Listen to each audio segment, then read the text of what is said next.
السلام علیکم ورحمۃ اللہ وبرکاتہ۔ میں مارکیٹ کسی کام سے گیا، لیکن کچھ ہی دیر بعد بے خیالی میں میرے قدم ایک دوست کی کپڑے والی شاپ کی جانب اٹھ گئے۔ شاپ پہ دوست خود موجود تھا اور اس کے سیل مین دو تین کسٹمر کو کپڑے دکھا رہے تھے۔ میں دوست کے ساتھ خوش گپیوں میں مصروف تھا کہ اچانک میری نظر ایک مرد اور خاتون پہ پڑی، جن کے ساتھ دو بچے ظاہری حالت سے انتہائی غریب لگ رہے تھے۔ میلے کچیلے کپڑے، وہ بھی لگتا تھا بہت پرانے ہیں۔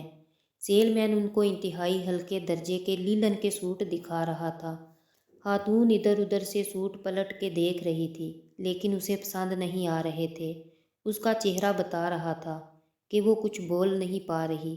شوہر اسے کہہ رہا تھا کہ جو پسند ہے لے لو، لیکن وہ دھیمی آواز میں شوہر کو کہہ رہی تھی، ریٹ بہت زیادہ مہنگا ہے، کیا لوں کیا نہ لوں، جبکہ سیل مین اسے اس چیز پہ قائل کر رہا تھا کہ یہ اچھی لیلن ہے اور ریٹ چڑھ گئے ہیں، وغیرہ وغیرہ۔ ان کی حالت اور گفتگو نے دل چیر دیا۔ میں نے چپ چاپ پرس نکالا اور دوست کی ہتھیلی پہ چھپا کے پیسے رکھے اور کہا کہ جو سوٹ میں اپنی سسٹر اور بانجیوں کے لیے لے کر گیا تھا، وہ زنانہ سوٹ اور مردانہ سوٹ ان کو دے دینا۔ یہ کہہ کر میں وہاں رکا نہیں۔ میں ان کو نہیں جانتا تھا کون ہے، بس دل میں سکون اتر آیا اور بے خیالی میں دوست کی شاپ پہ جانے کا مطلب بھی سمجھ آیا۔